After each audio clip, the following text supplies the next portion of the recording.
Saya beruntung di tengah pandemi COVID-19 ini ditugaskan di Komisi 8. Komisi 8 itu mitra kami itu ada dua yang sangat penting sekali bersentuhan langsung dengan masyarakat. Pertama adalah Kementerian Sosial dan yang kedua adalah Kementerian Agama, dan ada sebetulnya satu lagi Badan Nasional Penanggulangan Bencana.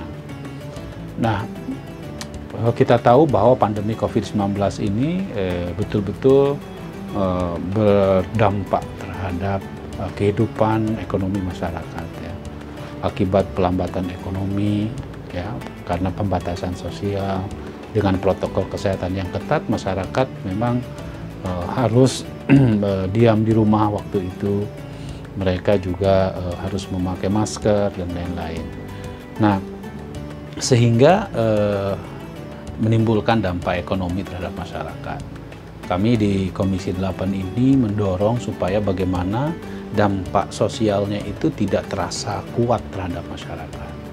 Maka dengan kebijakan yang kita keluarkan, yaitu misalnya mendorong supaya ada bantuan sosial yang jumlahnya lebih besar daripada biasanya. Ini adalah cara kita untuk membuat kebijakan yang berdampak terhadap sosial ekonomi masyarakat. Misalnya program Keluarga Harapan dengan memberikan bantuan sosial kepada mereka yang awalnya cuma 3 bulan sekali, sekarang dibuat sebulan sekali dengan jumlah maksimal 3 juta per keluarga, ya. Kemudian bantuan sosial tunai, ya. Bantuan sosial tunai itu dalam bentuk uang 200.000 per bulan, ya, yang penerima manfaatnya jauh lebih besar. Yang asalnya cuma 10 juta sekarang kita naikkan menjadi 18 juta gitu, ya. Belum lagi bantuan-bantuan yang lain. Nah, apa yang kami lakukan ini sesungguhnya adalah bagian dari ibadah politik, gitu, ya. Ibadah politik kita agar kebijakan negara harus hadir untuk bisa membantu masyarakat, ya.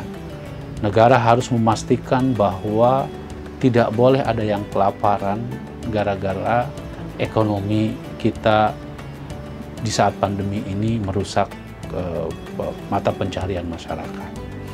Nah, tentu selain itu, gitu, ya, di dunia pendidikan pun juga sama, ya. Banyak pesantren yang, ya, harus menghadapi kesulitan karena santrinya banyak yang terpapar COVID, gitu, ya. Akhirnya para kiai, para ustadz juga harus mendapatkan bantuan. Kita melalui Kementerian Agama kita bantu melalui bantuan operasional pesantren, gitu, ya, pendidikan bagi pesantren dan juga madrasah. Jadi kebijakan-kebijakan tersebut adalah sebagai bagian dari kita bisa hadir di tengah masyarakat, terutama tadi di daerah pemilihan. Tentu kami pun juga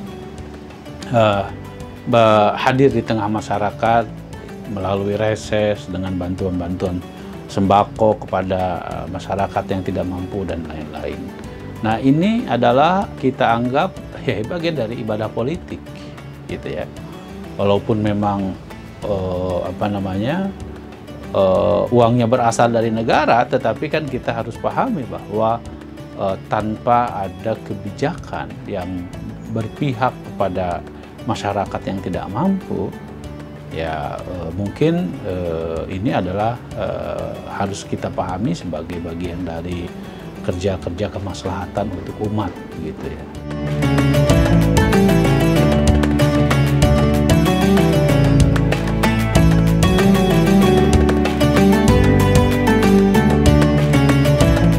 Kita patut bersyukur sebagai bangsa Indonesia, ya.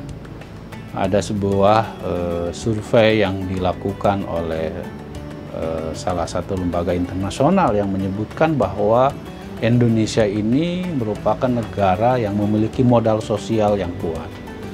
Salah satunya adalah dengan kemampuan kesadaran untuk membaginya itu sangat tinggi. Ya, tentu kita sangat berbahagia bahwa masyarakat kita memang betul-betul menerapkan ajaran agama kita tentang ta'awanu 'alal birri wat taqwa. Bekerja sama di dalam kebaikan dan ketakwaan. Orang susah dibantu. Dan kita tentu harus memelihara terus ya sifat saling berbagi. Karena kan berbagi itu kan seperti yang selalu saya sampaikan, merupakan sikap yang sesungguhnya buat diri sendiri. Ya, kita berbagi kepada orang lain, insya Allah itu juga akan memberikan keberkahan buat diri kita sendiri. Tidak ada harta yang disedekahkan itu membuat orang menjadi miskin. Saya meyakini semakin kita bersedekah, insya Allah akan melahirkan keberkahan buat kita. Kenapa? Karena apalagi di bulan Ramadan ini, tentu ya inilah momentum yang paling tepat buat kita untuk berbagi. Setidaknya kewajiban kita sebagai orang Muslim adalah mengeluarkan zakat kita. Ya. Kenapa? Karena setiap harta yang kita miliki itu pasti ada hak orang lain yang patut untuk mendapatkan apa yang kita miliki. Dan harta yang kita miliki itu kan sesungguhnya adalah titipan Allah juga, bukan milik kita pribadi. Ya, bukan milik kita. Setidaknya kalaupun itu milik kita pribadi, pada saat kita meninggal kan nggak bakal kita bawa. Jadi karena itu di tengah situasi seperti begini, tengah pandemi gitu ya, maka momentum yang tepat buat kita untuk terus berbagi, saling bekerja sama di dalam kebaikan, ya. Karena dengan begitu insya Allah hidup kita akan penuh dengan keberkahan.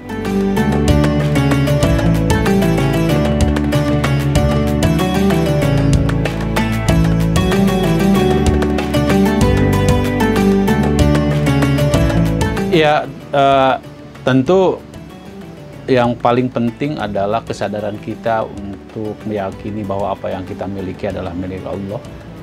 Dan lalu kemudian kita punya keikhlasan untuk membagi apa yang kita miliki ini. Tentu membagi bukan hanya dalam bentuk berbagi harta. Bagi seorang cerdik cendekia, dia juga bisa berbagi ilmu. Bagi orang yang memiliki kemampuan bisnis, dia bisa berbagi pengalaman tentang bagaimana mewujudkan bisnis yang bagus. Berbagi jaringan, ya, bagi memang memang mereka, ya, buat kita sebagai politisi juga gitu ya, sebagai anggota DPR tentu kita pun juga bisa ya bersedekah secara politik, yaitu dengan cara bagaimana membuat kebijakan-kebijakan yang memang pro terhadap kepentingan masyarakat yang lebih luas gitu.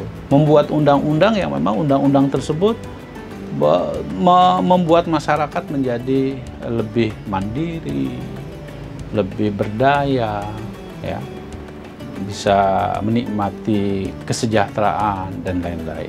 Itu menurut saya juga bagian dari tugas penting dari kita semua. Jadi bukan hanya dalam pengertian simbolik kita berbagi-bagi sedekah, tetapi juga ya orang bekerja dengan penuh kesungguhan, ya, membuat kebijakan yang pro terhadap kepentingan masyarakat gitu. Itu juga bagian dari cara kita beribadah kepada Allah dengan penuh keikhlasan.